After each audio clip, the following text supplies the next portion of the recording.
Ang nangyari mga kasamang hunters, mula dun sa taas, gumawa ang mga Hapon ng zipline. Lahat ng gold bars, nilagay, pinazipline papasok din sa tunnel na yan. Ang tunnel na yan mga kasamang hunters ay gawa sa napakatibay na bato, marmol, granite.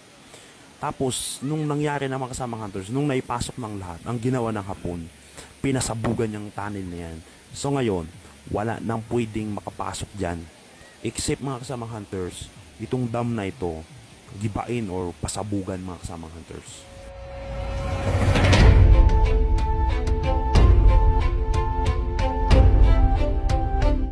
Ayan, good morning mga kasamang hunters.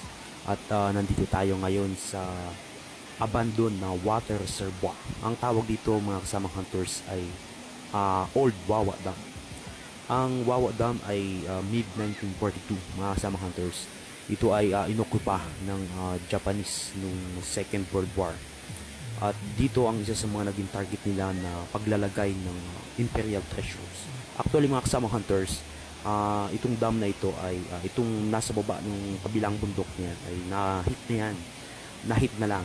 Ngayon mga kasamang hunters, ang natitira na lang ito mismo. Itong pupuntahan natin yan. Ipapakita ko sa inyo mga kasamang hunters. Yan, ito na lang ang natitira dito. Kaya nandito tayo ngayon mga kasamang hunters, sakto dahil ngayon ay tag-araw. Kita niyo yung dam mga kasamang hunters ay wala ganong umagos sa tubig. Kaya ang the best na perfect timing ay itong panahon na to at ang kagandahan El Nino. Tapos yan mga kasamang hunters ay pumunta tayo. Yan nga. Ang gitna kasi ng dam na yan, yung nakikita niyo po na yan mga kasamang hunters ay nasa likod niyan nakababad ang the biggest gold pool din. Kasi nung according sa ating mga kasamang hunters na may mapa kasi hawak tayo niyan. Kaso nasa kasama natin ibinigay sa isang matanda. Ngayon mga kasamang hunters, ang isa sa mga pinakamalaking treasure ay nasa likod, nakababad sa likod ng dam niyan. At ang entrance ay makikita niyo po mga kasamang hunters dyan sa butas na yan. So ngayon, yung nakikita niyong butas mga kasamang hunters dahil yan lang ang only way na entrance papasok sa loob ng dam na yan. Sa gitna niyan mga kasamang hunters. Kasi yung gitna niyan mayroong tubo. Ayun doon sa mapa na nakita ko mga kasamang hunters. Kabilaan yan. At ang tanging daan lang yan. Kaso ang problema mga kasamang hunters, dahil maraming nakakaalam nito, yung malaking butas na yan ay close na. Kumbaga yung pinaka-bolt na para mabuksan yung dam na yan ay naka-close na mga kasamang hunters. Diyan sa may malaking pundasyon na yung nakakahon na yan, mayroong malaking butas sa loob niyan eh. Malaking nakakwarto dyan mga kasamang hunters. Mayroon nakalibing dyan pero ang pinakamalaki talaga yung nasa likod ng butas niyan mga kasamang hunters. Yan, nasa likod ng butas na yan. Ang problema ay hindi tayo makapasok. Yan ang problema ng ating team.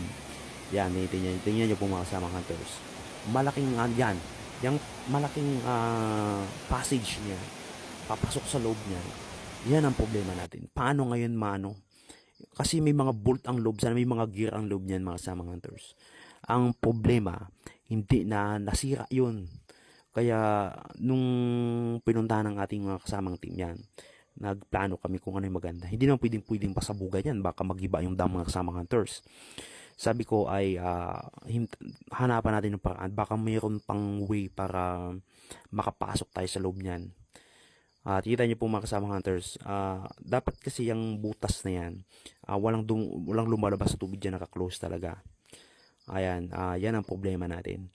Alam niyo po mga kasamang hunters, sa likod niyan, kasi nung mid-1942s, nung kasagsagan ng paglibing ng mga Japanese, ang nangyari dyan ay hindi nila inayos. Kumbaga, pinasok dyan sa gitna na yan, dyan sa loob na yan, ginamitan nila ng zipline. Pinazipline nila mga kasamang hunters mula dun sa may taas. Yan, pinazipline nila papasok dito sa loob ng butas na to. Kaya yung mga box of gold, diretso pasok din sa loob. Tapos, ang nangyari, nilagyan nila ng pintuan, nilak. Tapos, dapat yung lock na yun mga kasamang hunters, natatanggal yun. Pero ang nangyari, may mga hunters kasi noong mga 1970s, ng panahon pa ni Ferdinand Marcos, nung tatay na yun, nag-pressure dyan daw na hindi maayos yung pagkaka-operate dahil wala silang hawak na mapa eh. Pero alam nila, may idea sila dyan. Dahil sa kawalan ng idea, ayun, nasira mga kasamang hunters yung sana na yung way papasok dyan. Kaya nung nakita ko kanina mga kasamang hunters, nung pinasok natin, hindi natin pinakita pero tiningnan natin kanina, grabe. Sabi ko mahirapan na kasi una kinalawang na. Pangalawa yung entrance ay wala na, yung pinto doon na nakalagay sa mapa natin nakadrawing wala na.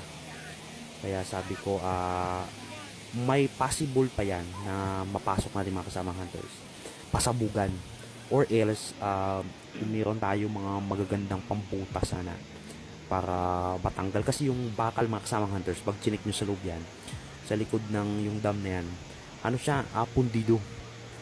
Hindi pwede mang asitilin pero anong equipment kung ano, kasi una bawal. Kala ko kasi nung chinik natin mga kasamang hunters, kala ko kaya pa rin yung nakasulat sa mapa, pwede pa rin, hindi na pala pwede. Kaya ayun mga kasama hunters, at dito nag-check pa tayo dito sa gilid, nag-check tayo baka kung may mga markings ko sa gilid ay meron pa siguro, di lang tayo makapenetrate kasi may tao, may mga detector tayo baka makita nila mga kasama hunters, hindi pwede. Kaya grabe, doon na lang ang last na Imperial Treasure dito mga kasama hunters dito sa lugar na ito.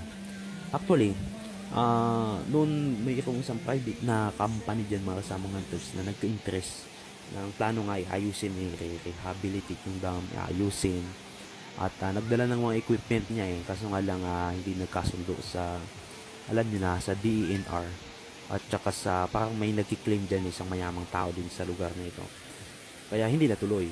Pero yung plano doon rehabilitate, ayusin daw yan. Siyempre alam niyo na mga kasamang hunters, yung mga ganong mga tirada matik na yan.